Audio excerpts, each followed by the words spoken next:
నిన్ననే చెప్పినాం మేము, ఈ దండుపాలెం ముఠ రేవంత్ రెడ్డి కేబినెట్ ఏ రకంగా వాటాలు పంచుకోవడంలో తన్నుకుంటున్నారో అన్ని విషయాలు బయట పెట్టాం.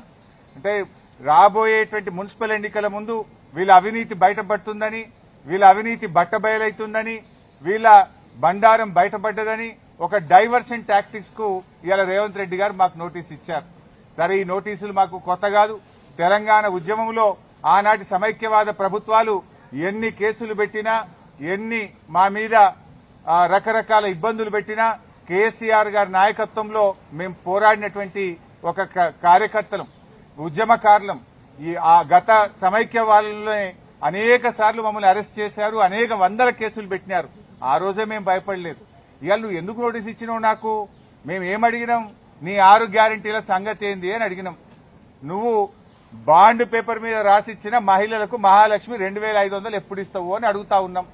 నువ్వు అవ్వా తాతలకు 4000 పెన్షన్ ఎప్పుడు ఇస్తావు అని అడుగుతా ఉన్నాం. నీ యొక్క అక్రమాలు, నీ బొగ్గు కుంభకోణము, నీ పవర్ కుంభకోణము, నీ హిల్ టీపీ ఇండస్ట్రీస్ కుంభకోణము, నీ భూ కుంభకోణాలు అసెంబ్లీ వేదికగా, ప్రజావేదికగా ఎప్పటికప్పుడు నిన్ను ప్రశ్నిస్తా ఉన్నాం.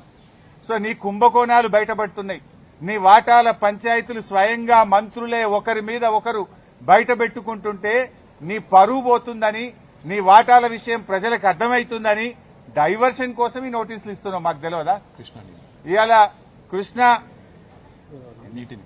కృష్ణా నీళ్లను ఆంధ్రాకి అప్పచెప్తున్నావు. అదేవిధంగా గోదావరి నీళ్లను ఇవాళ చంద్రబాబు నాయుడు గారి ప్రభుత్వం, ఆంధ్రప్రదేశ్ ప్రభుత్వం గోదావరి నీళ్లను మళ్లించి మరి బనకచెర్లకు, నల్లమల్ల సాగర్ తీసుకుపోతుంటే నీ చేతగాని తనాన్ని ఎప్పటికప్పుడు నిలదీసింది బీఆర్ఎస్ పార్టీ, ప్రశ్నించింది బీఆర్ఎస్ పార్టీ, నీ యొక్క బండారాన్ని బయటపెట్టింది బీఆర్ఎస్ పార్టీ. సో నువ్వు అచేతనం అయిపోయినావు. నీదంతా బయటపడిపోతా ఉంది కనుక ఈ డైవర్షన్ టాక్టిక్స్ చేస్తున్నావు. మాకు తెలియదా? నువ్వు ఎన్నికలకు ఈ డ్రామాలు ఆడుతుంటావు. పంచాయతీ ఎన్నికల ముందు అప్పుడేమో మా కేటీఆర్ గారికి నోటీస్ ఇస్తావు. ఇప్పుడు మున్సిపల్ ఎన్నికలకు రేపో మాపో నోటిఫికేషన్ వస్తుంది కనుక మాకు నోటీస్ ఇస్తా ఉన్నావు. నీ సంగతి తెలియదు ఏముంది? మొన్న పంచాయతీ ఎన్నికల ముందేమో రైతు బంద్ వేసినావు. ఇప్పుడు యాసంగి పంటకు ఎందుకు రైతు బంద్ వేస్తలేవు? పంచాయతీ ఎన్నికలు లేవు. కేసీఆర్ గారు ఎప్పుడైనా డిసెంబర్ నుంచే రైతు బంద్ స్టార్ట్ చేసిండు. జనవరి అయిపోయినా రైతు బంద్ పట్టలేదు. పంచాయతీ ఎన్నికల ముందేమో బతుకమ్మ చీరలు ఇచ్చినావు, మహిళలకు వడ్డీ లేని రుణం ఇచ్చినావు, రైతు బంద్ ఇచ్చినావు. ఇప్పుడు మున్సిపల్ ఎన్నికలు వచ్చినాయి, ఊర్లో నిడిచిపెట్టిండు, రైతు బంద్ ఎగ్గొట్టిండు. ఇప్పుడు ఇయాలటి నుంచి పట్టణాల్లో బతుకమ్మ చీరలు వస్తారట, ఇయాలటి నుంచి పట్టణాల్లో మహిళలకు వడ్డీ లేని రుణం ఇస్తారట. ఇగో ఇవాళ మాకు ఈ నోటీస్ ఇచ్చి మమ్మల్ని ఎంగేజ్ చేసే ప్రయత్నం. అంటే పొలిటికల్ గా బీఆర్ఎస్ పార్టీ థ్రెట్ గా ఆయన ఫీల్ అవుతా ఉన్నాడు. పంచాయతీ ఎన్నికల్లో రేవంత్ రెడ్డి అంచనాలు తప్పినాయి. 40% సర్పంచులు గెలిచి బీఆర్ఎస్ పార్టీ అద్భుతమైన విజయాన్ని సాధించింది. దాంతో ఆయనకు దిమ్మ తిరిగిపోయింది. ఈ మున్సిపల్ ఎన్నికల్లో కూడా మళ్లీ బీఆర్ఎస్ పార్టీ బలమైనటువంటి ప్రత్యర్థిగా ఉంది కనుక ఈ డ్రామాలన్నీ షురూ చేసిండు. చీరలు పంచి ఎన్నికలు వచ్చినాయి కనుక చీరలు పంచుతా, వడ్డీ లేని రుణం పంచుతా అని డ్రామాలు స్టార్ట్ చేసిండు. మాకు ఈ నోటీస్ ఇచ్చి ఫోన్ ట్యాపింగ్ కేసులో ఏదో ఉంది అనేటువంటి ఒక క్రైమ్ సినిమా సీరియల్ లెక్క నడుపుతా ఉన్నాడు. 2 ఏళ్ల నుంచి డ్రామాలు ఆడుతున్నావు. ఆల్రెడీ నువ్వు గతంలో నా మీద ఫోన్ ట్యాపింగ్ కేసు పెడితే హైకోర్టు కొట్టేసింది, సుప్రీంకోర్టు కూడా కొట్టేసింది.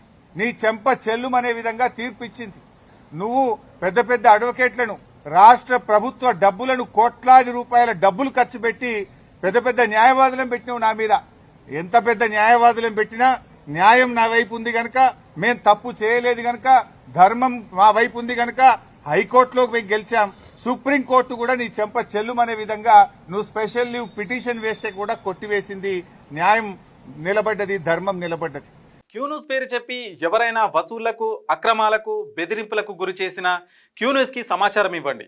క్యూన్యూస్ ఎప్పుడూ ఇలాంటి చర్యలకు పాల్పడదు, ప్రోత్సహించదు. క్యూన్యూస్ ఎల్లప్పుడూ ప్రజా గొంతుకగా ప్రజల సమస్యల కోసం నిరంతరం పోరాడుతుంది. మీకు ఎలాంటి సమస్య ఉన్నా క్యూన్యూస్ ని కాంటాక్ట్ అవ్వండి. సంప్రదించవలసిన ఫోన్ నెంబర్ 7569534968 8688926084.